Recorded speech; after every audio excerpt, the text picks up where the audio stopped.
में जो प्रोग्राम किया जा रहा है सर्वजन लोक शक्ति पार्टी की तरफ से, इसका क्या मुख्य उद्देश्य है? सन 1961 से लेकर इस कश्यप समाज को किसी स्टेट में एससी के नाम से पुकारा जाता है, किसी स्टेट में ओबीसी के नाम से पुकारा जाता है। जाति एक है लेकिन आरक्षण अलग अलग राज्यों में अलग अलग नाम से दिया जाता है।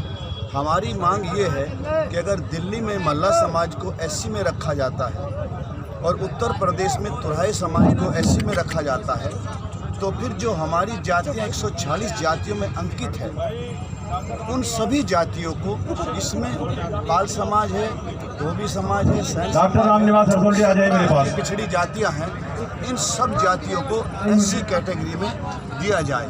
लेकिन 2019 24 जून को इलाहाबाद कोर्ट ने, माननीय न्यायाधीश ने कहा था कि इनके एससी के सर्टिफिकेट बनने शुरू होने चाहिए। लेकिन जिस समय घोषणा की तो तहसीलदारों ने ये कहा, जब तहसीलों में आए, कि हमारा सिस्टम हैंग हो गया है।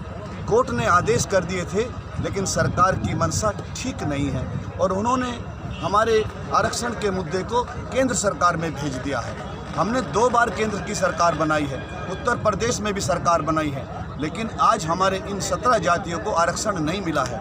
अब तक आश्वासन के भरोसे रहे हैं। अब ये कश्यप समाज और 17 अति पिछड़ी जातियों ने ये तय किया है कि अगर हमें 2021 तक अगर हमें आरक्षण नहीं मिला तो हम सरकार को अगर बना सकते हैं तो भारतीय जनता को बिगाड़ भी सकते हैं, उसको हटा भी सकते हैं। और ये भी तय किया है लोगों ने कि जो भारतीय जनता पार्टी सत्ता के बत में चूर हो रही है इस पिछड़े समाज से, ये पिछड़ा समाज इसका बहिष्कार करेगा। और अगर ये कहते थे कि कांग्रेस मुक्त भारत, आज ये समाज कहता है कि भारतीय जनता पार्टी मुक्त समाज करके छोड़ेगी। भाई सभी शांति से बैठे रहे। और हम लोग ये कहना चाहते हैं कि मोदी जी और योगी जी होश में आ जाएं, नहीं तो जिस जनता जनार्दन ने आपको कुर्सी पे बिठाया है, ये कुर्सी से आपको गिरा भी सकती है। इन समाज के लोगों तो मेरा आपसे एक सवाल ये है कि जो आप 17 जो पिछड़ी जाति हैं, उनकी लड़ाई लड़ने के लिए आपने इस अपनी सर्वजन लोक शक्ति पार्टी का गठन किया है, तो क्या ये लड़ाई सिर्फ आंदोलन के जरिए ही लड़ी जा सकती थी? क्या इसके लिए पार्टी का गठन जरूरी था क्या? हमने इसलिए लोगों को मैसेज दिया है कि जिस निर्वाचन आयोग से तमाम पार्टियां बनती है, इस कश्यप समाज ने भी उसी निर्वाचन आयोग से पार्टी बना ली है। अगर उनकी सरकारें बन सकती हैं तो फिर हम अपनी भी सरकार बना करके उनको गिरा सकते हैं। आज हम उनसे आरक्षण मांग रहे हैं, कल को हो सकता है मोदी इस कश्यप समाज से आरक्षण मांगना शुरू करे।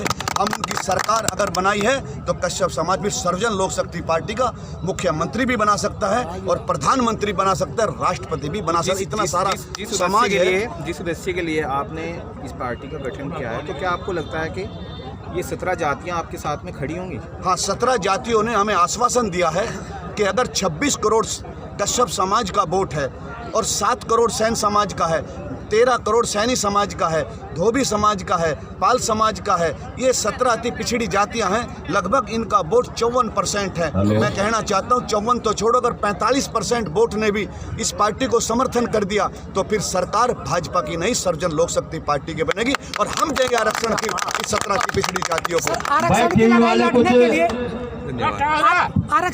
लड़ने के लिए क्या पार्टी बनाना जरूरी था? सवाल ये था जी, इसलिए हमने कांग्रेस पार्टी को भी वोट दिया, भाजपा को भी वोट दिया, सपा को भी दिया, बसपा को भी दिया, लोकदल को भी दिया, जिसके भी कंधे पे रख करके हमने आंसू बहाए अपने बच्चों के अधिकार के लिए कि हमें किसी ने भी अधिकार नहीं दिए। अगर उनकी पार्टी बन सकती है, फिर कश्यप समाज की पार्टी बन करके जो वो अपने समाज का जाति आधार पर उद्धार कर सकते हैं, तो 17 अति पिछड़ी और पिछड़े समाज का उद्धार भी सर्वजन लोक शक्ति पार्टी कर सकती है। धन्यवाद।